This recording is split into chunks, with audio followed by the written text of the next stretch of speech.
February was the coldest month, but more than that, it was the dullest.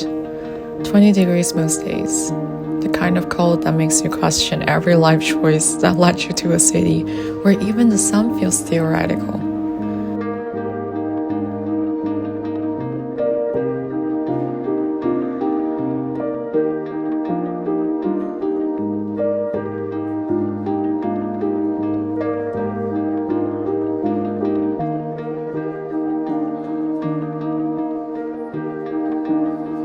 I spent it studying 15 hours a day, drowning in legal jargon, flirting with burnout like an old flame.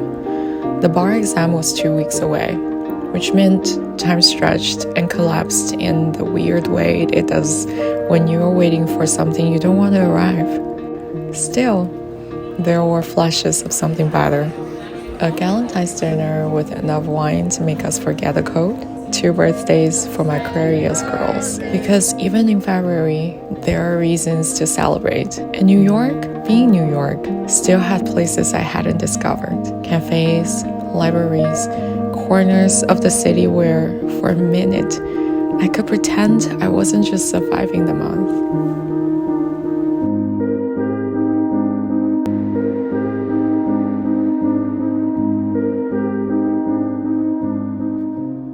I think it's been ages I haven't been vlogging, primarily just because I have a very important exam coming up. My days get super boring because I don't see people, I don't go out. What I do is just study, eat, sleep, and repeat. And the saddest part is I don't even get enough of sleep. But my exam is coming up in less than 5 days, and I think I'm very well prepared at this moment.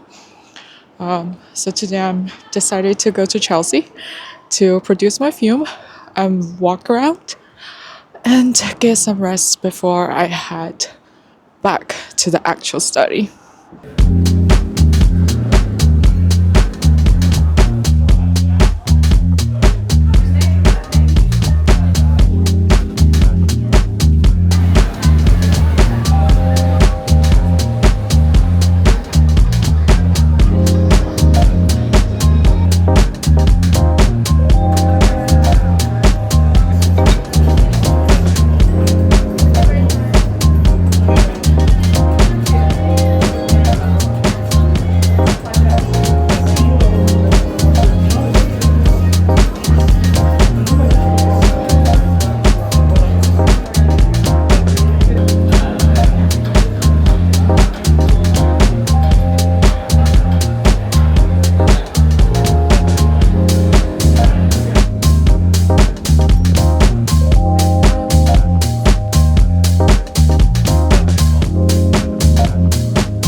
Oh, hello vlog.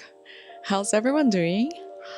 As you can see, I changed environment again. Of course, moved to a new sublease. I think this will be the last one before I found a long-term sublease in the next month. And we're vouching into 2025. I still don't have the actual feeling of that. 2024 has just passed in the blink of an eye.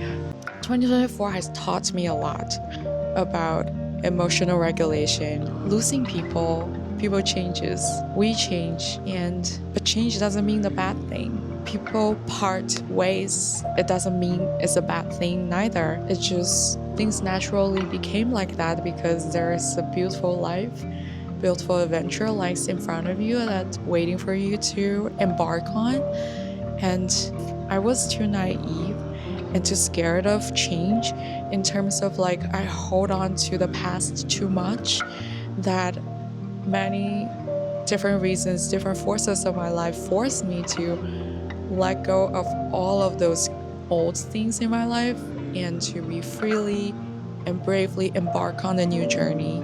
And I've been to 4 continents in 2024. I traveled too much until a point I don't feel the 20 hours flight is such a big thing anymore. As if when I'm jumping onto a flight, I sleep, and the next morning I wake up, I'm on a new continent. But it was definitely very lucky. I'm feeling very grateful with all the opportunities I got. And I've been able to stay with family and friends for over 2 weeks or more in one country. It really gives me a full cultural experience of that place, and it made me realize how much I love traveling. I love to experience different culture, and so far I've been to 17 countries since I started solo traveling since 19, but I definitely want to do more because the world is an oyster to explore. Since now I'm in North America, I definitely want to plan some trip to South America this year.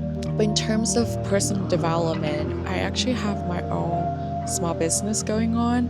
I did it as a freelance, but now it became more organized and the volume of my cases have increased. And going forward, I definitely want to build up the volume of my small business, but also professionally, I am preparing for a very important exam of my career path. And now I am in a new environment, building up a new community, finding my new self and an old soul again. In terms of saying my new self and old soul, it just means I changed, I grew, and I became a better person. But at the same time, I feel like my old self, the happy, bright, and independent, but also delightful me again. And in terms of 2025 resolution, I haven't thought one. But last year, I said I want to be less people-pleasing, and things just happened to push me to become very discerned of myself, and I really became less people-pleasing. So I think next year, I don't know what exactly is that yet, but I do want to create something that's not existed so far in my life and keep traveling. Also, spend more time with my family. I think that will be 2025 when I look ahead. But this is so far what I learned from last year. Other than that, life has been good. New York has been really, really cold. Winter is here. I don't know how to go through this until April, but fingers crossed. Many new things interesting are gonna happen. That's a little recap of January.